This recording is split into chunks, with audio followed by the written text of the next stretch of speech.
প্রত্যেক সপ্তাহের মতন এ সপ্তাহেও মার্কেট নিয়ে আলোচনা করব। এ সপ্তাহে মার্কেট কীরকম মুভ করবে এবং নিফটি ব্যাংক নিফটির কোথায় স্ট্রং সাপোর্ট আছে।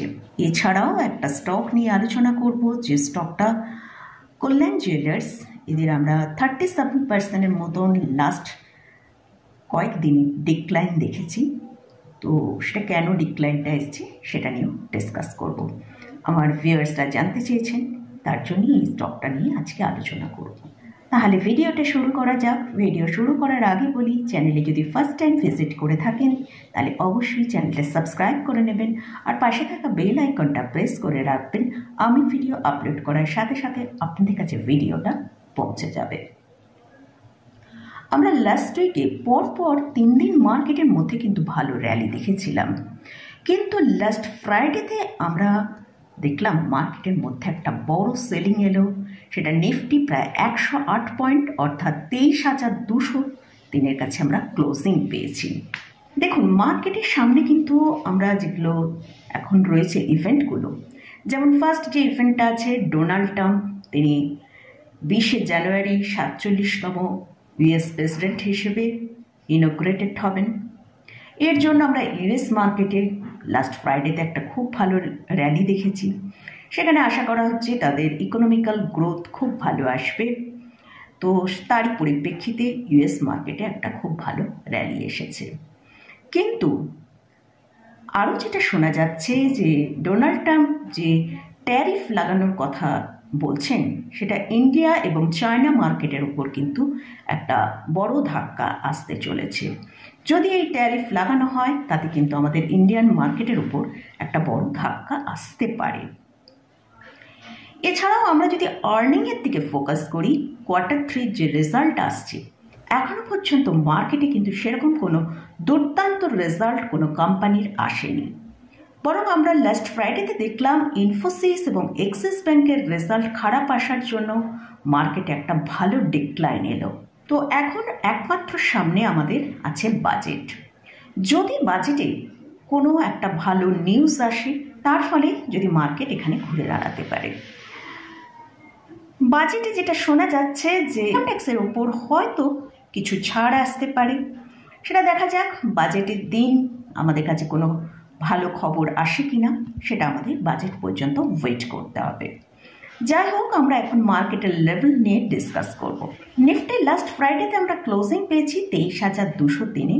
নিফটি যদি এই সপ্তাহে 23,350-এর ওপর সাস্টেন করে ক্লোজিং দিতে পারে, তাহলে কিন্তু নিফটিতে আমরা একটা আপসাইড মুভ দেখতে পেতে পারি, যেটা ওপরের দিকে 23,400 থেকে 23,450 পর্যন্ত আমরা ওপরের দিকে নিফটিকে মুভ করতে দেখতে পারি। আর যদি নিফটি নিচের দিকে 23,000কে ব্রেক করে নিচে ট্রেড করতে থাকে, তাহলে কিন্তু নিফটির মধ্যে একটা ভালো সেলিং আসতে পারে, যেটা নিফটিকে 22,700 পর্যন্ত নিচের দিকে নিয়ে আসতে পারে। এটা হচ্ছে নিফটি এ সপ্তাহে কীরকম মুভ করতে পারে।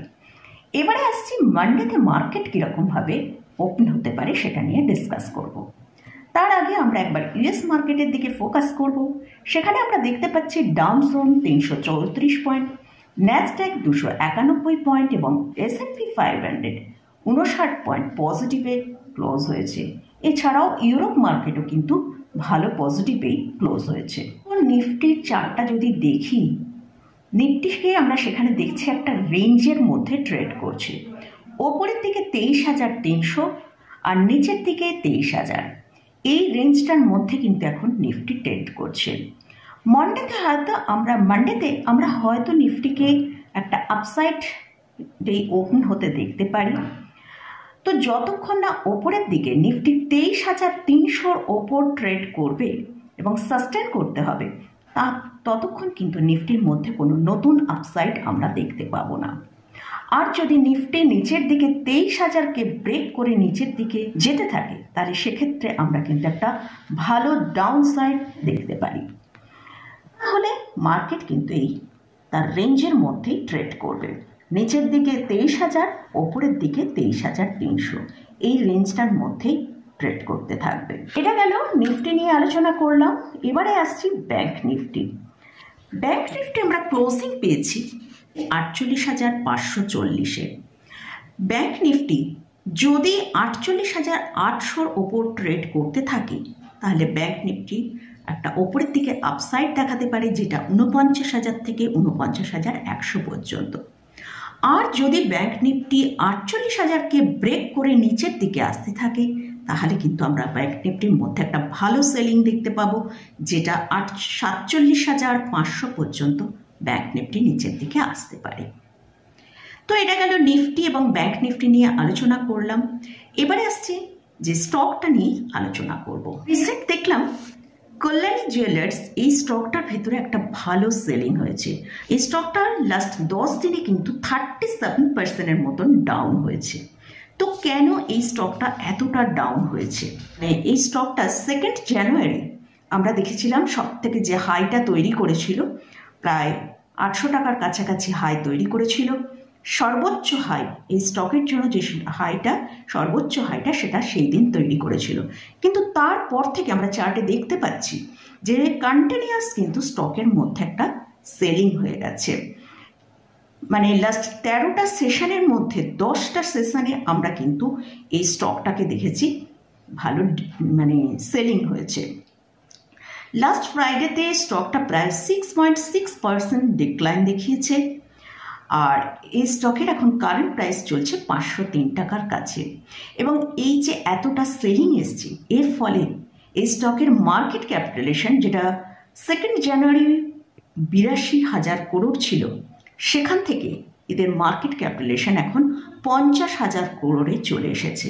অর্থাৎ লাস্ট এই কয়েকটা দিনে 30,000 করোড় এদের মার্কেট ক্যাপিটালাইজেশন লস করেছে।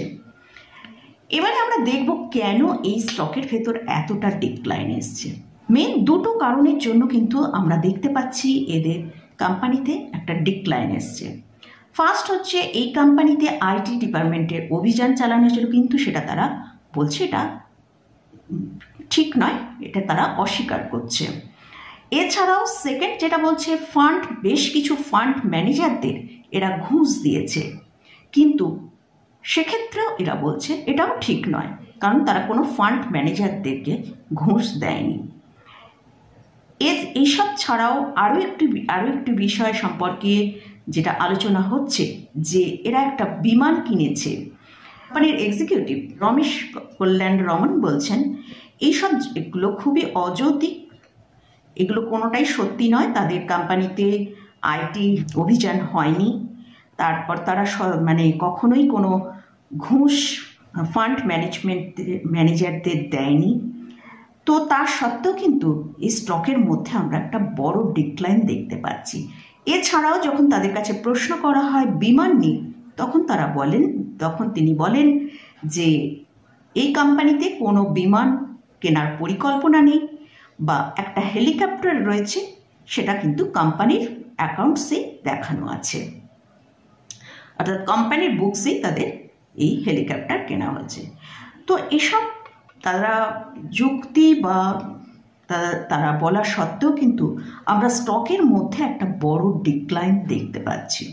বিভিন্ন অ্যানালিস্টরা বলছে যে এখন এই স্টক কিন্তু হয়তো আমরা দেখতে পাচ্ছি একটা ওভারসোল্ড পজিশনে রয়েছে, কিন্তু এই স্টকে এখন পজিশন নেওয়া একদমই ঠিক নয়।